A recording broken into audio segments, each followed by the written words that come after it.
Welcome to part 8 of my recap.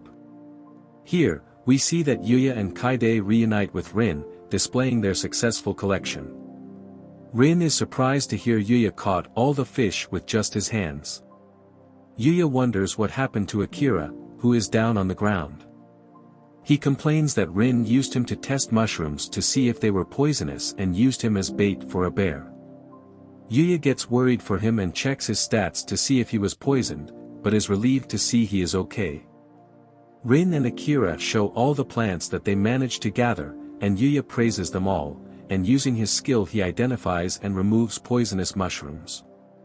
They proceed to the designated location to showcase their findings to the teacher.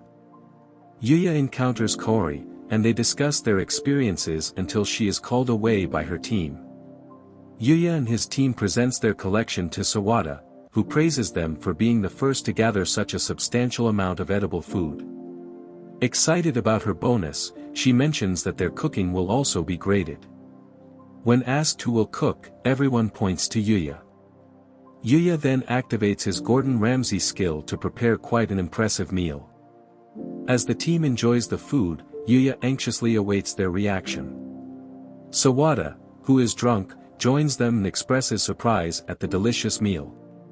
Sawada remarks that Yuya's cooking surpasses even the meals prepared by top-notch chefs at the school.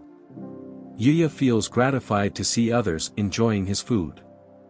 Following the meal, Sawada stuns everyone by asking Yuya to marry her.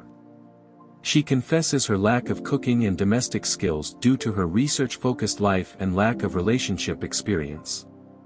Impressed by his cooking, she considers him an excellent catch and urges him to marry her and take care of her. Looks like Yuya have managed to add another candidate for his harem. Everyone tells her it's a bad idea, and Kaede even says that Yuya is no good. This leaves Yuya feeling like a failure, yet Sawada persists, stating she will wait for him. Nervous about the appropriateness of the situation, Yuya declines the marriage proposal but acknowledges her as an incredible teacher. Sawada is happy hearing this and smothers him with her huge asset. Kaede also joins the play, and tries to pull him away, and Akira feels jealous. Later that night, Yuya teleports back home to check on Knight and prepares a meal for him. Observing Knight eat, Yuya reflects on the joy he feels when he can make others happy through his cooking. Returning to the camp, he finds everyone showering together and notices the curious gazes directed at him. Akira points out Yuya's remarkable physique, leaving him perplexed. However, Akira is amazed by Yuya's attractive appearance and impressive muscles. If it goes like this, his rizz might tempt Akira to join his harem.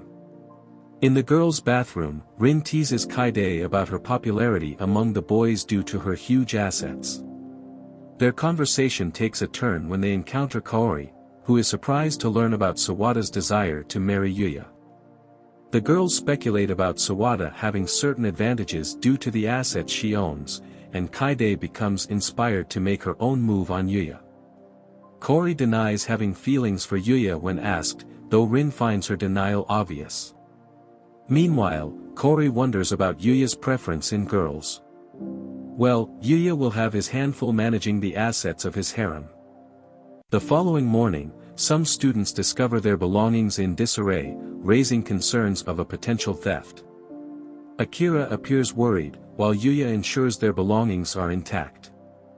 As the group searches for breakfast, Akira becomes frightened upon noticing scratch marks on a tree. Yuya recalls Akira's previous role as a decoy for bears and realizes what might be happening. Suddenly, a bear emerges in front of the girls, prompting them to flee. The panicked students seek refuge as Sawada signals them to take cover. The bear crashes into a table, and is about to attack Sawada, but Yuya confronts the bear, wrestling it to the ground and rendering it unconscious. He checks on Sawada, who acknowledges that she would typically reprimand him for fighting a bear but pardons him since he saved her life. She jokingly asks him if he wants her as a reward, but Yuya, being the alpha male he is, politely declines. I wonder if Yuya continues like this, will his Excalibur ever have a chance to penetrate the glory wall?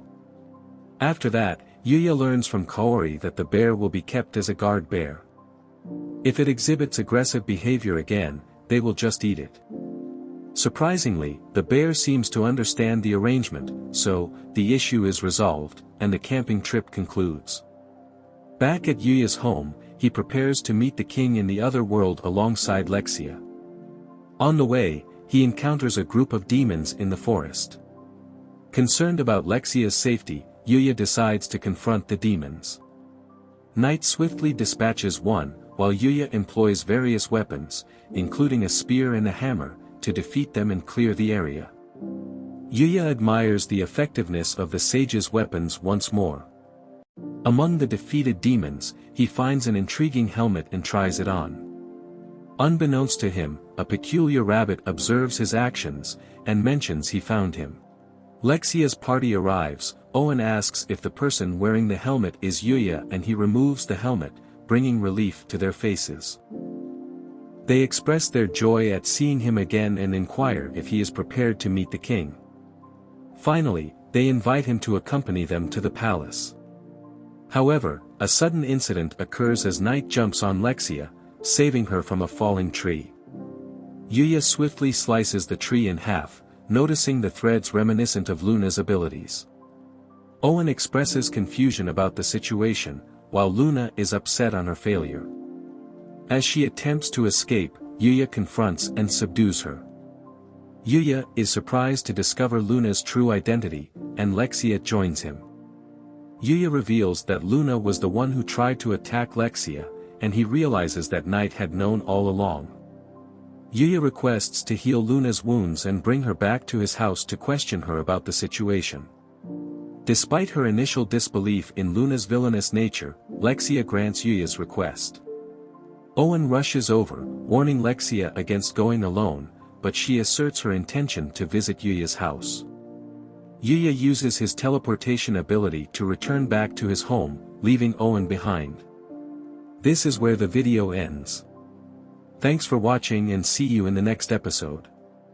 Please subscribe, turn on the bell notification, like, comment and share.